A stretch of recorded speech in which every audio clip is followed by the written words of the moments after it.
are you also still facilitating or like envisioning at least these kind of like one button builds? Absolutely. Like, yeah, by the time you get to in game, that's fine, right?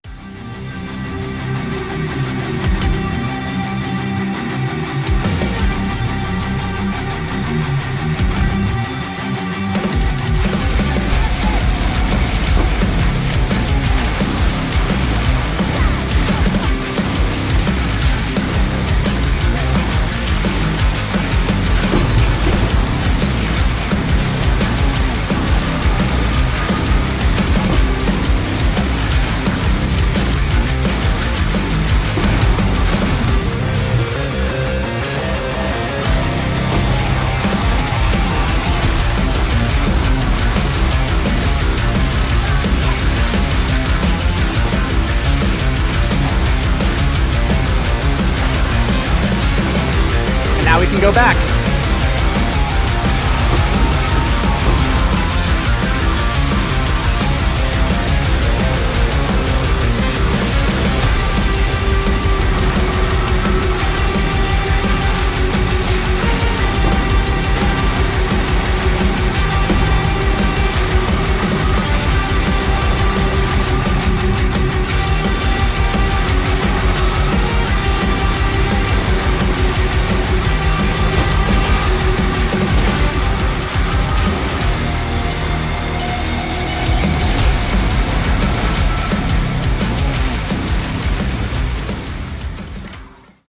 What is going on, my fellow nerds? Operator Otter here, and today we're going to be talking about the Warp CoC build, which can be utilized by any class in any Ascendancy. It's really cool that it's not Ascendancy specific. I'm just showing it on a Stormweaver because as Stormweavers we kind of suck, so we got to really dig deep to find these kind of cool interactions. And when it comes to this interaction, this was not a solo effort. I did not figure this out on my own. Through kind of research of what other players are doing, as well as the chat coming in and showing what's going on, we've kind of put this together brick by brick and kind of put this amalgamation together. This is really, really good at mapping, and it one-shots bosses. It does everything. Like, everything in the game just gets one shot. It clears. It's super fast. It's super fun. And like I said, it can be used by any class and any Ascendancy, which is super cool.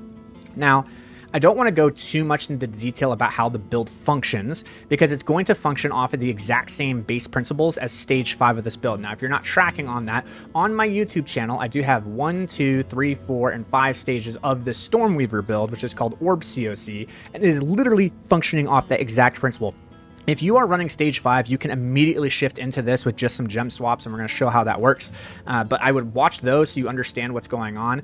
If you are one of those more experienced players, there will be a Path of Ninja link in the description below. So just look at that. You'll be able to figure out things from there, and we'll get there. So let's talk about what the actual combo is happening here. So essentially what happens is that Lightning Warp, when it is able to be cast, it can be cast at two things. It can be cast at a target that can be cold, or it can be cast at ball lightning. If we're going to use both, we're going to use the ball lightnings to start the engine. It's like the flywheel of the engine. And then from there, we're going to be able to cull everything. So when Lightning Warp is used, it will create a lightning infusion. So let's go ahead and show that right there. Do you see that? So look right here. It's creating these infusions, right? Now, the thing about Lightning Warp is that it has a very high critical hit chance. And so when we land in density, this is going to trigger our cast on critical. Very, very easily, by the way. And what this cast on critical is going to be casting is an arc with a very high critical hit chance rating as well, being right here, and it will be infused to deal our 200% more lightning damage when it's infused. And it will also be empowered by Scion's Temper, so it just goes out and clears the entire map. Now what we're going to do is we're going to combo this with a new lineage support gem being Pleiades Mercy, which makes it so that the enemies that are hit by the arc cannot be killed, so they will literally have 1 HP left. And with that 1 HP, that means that they can be casted by Lightning Warp, because Lightning Warp can be casted at enemies that are cold. And so when you cast Lightning Warp on those cold enemies, it will create the Lightning Infusion, which then also casts the Arc that's infused, which then allows you to cast the Lightning Warp, which then casts the Arc, which then casts the Lightning Warp, and it just cycles. And basically all you have to do is you just hold down your Lightning Warp after you cast your initial ball lightnings, and you just sit there and hold it down, and it just clears out the whole map, and you traverse the whole thing. And that is essentially the combo that is happening there. Now, the other cool thing about this build is that we sacrifice nothing when it comes to other parts of the game, that this build really functions well in density. So what happens if you're in low density, or what happens if things are spawning like a breach where, well, it's slowly expanding, so I'm not able to actually keep up this engine forever. Well, that's the cool thing about this build, is that with the stage 5, this build really excels with these 3 Orb of Storms, and you use the Tempest. It is still running the cast on critical with the arc, so it is still able to absolutely smash everything. You can still use your Tempest with this manual arc to completely one-shot everything. It's very, very good when it comes to that. And when it comes to the bosses, we are literally just making 2 swaps. That's what this elemental invocation is, by the way. I know a lot of people are going to have questions about this. We don't use this. It's just a gem slot holder for our support gems. And when you go to a boss, you're literally just going to do this. You're just swapping out these 2 gems for these 2 gems. And when you watch the stage 5 video, which I will show again right here, this one, it explains what's going on there. It just one-shots the boss, and everything's fine. So it's the quickest swap in the world. Here's your map clear. There's your boss. That's it. It's that fast. And you'll be able to one-shot everything in the game. And essentially, that is the combo that is happening with this. It's very, very smooth, and it works very, very well. Now, what are some changes, some upgrades that we've had from Stage 5? If you are curious from what we made the changes to, really not too big of changes, but there were some. So the thing that we did here was we actually replaced the Mind Over Matter from Nothing with one for our Eldritch Battery. And the 3 that we grab now are Arcane Intensity, Controlling Magic, and Lightning Quick. This is going to give us some really good cast speed and do well there. We also allocated some extra points down here where we took out all of these deadly force points. We took all of these out, and now we're actually going up here, and we're going to be grabbing these ones, which give us even more critical hit chance and allow our triggered spells to do even more with it. They have increased energy, so this is just a very good tree to be going towards. Now, you may be asking, okay, well, if you're grabbing Arcane Intensity here and you had Arcane Intensity allocated before, what are you allocating now? We are now going to be allocating Lightning Rod, which is going to give us 30% chance for lightning damage hits to be lucky. And then on top of that, we are also going to be running a new gem, which is going to be the Heart of the Well diamond. We're going to be replacing one of our sapphires with this, and really what we are looking for is the chance for lightning damage with hits to be lucky. The 25% chance is there. I like the recovery of the mana on kill. That really helps this build a lot, and the critical hit chance is really nice as well. You can also get increased mana and stuff like that, but really that's the big one, the 25% chance for lightning damage hits to be lucky. Now, how does lucky work? I'm going to make it very simplistic, because the statistics behind it and how the math actually goes behind how lucky works is it can be rather complicated, so I'm going to make it very easy. Whatever percentage of lucky you have, you're going to multiply that by 0.33, which is 33%, and that's the damage upgrade that you have. So if we take a calculator here, essentially, if you have, let's say, 30% lucky, you're going to multiply that by 0.33, and you're going to get a 9.9% upgrade. Right, that's 9.9% multiplicative damage increase.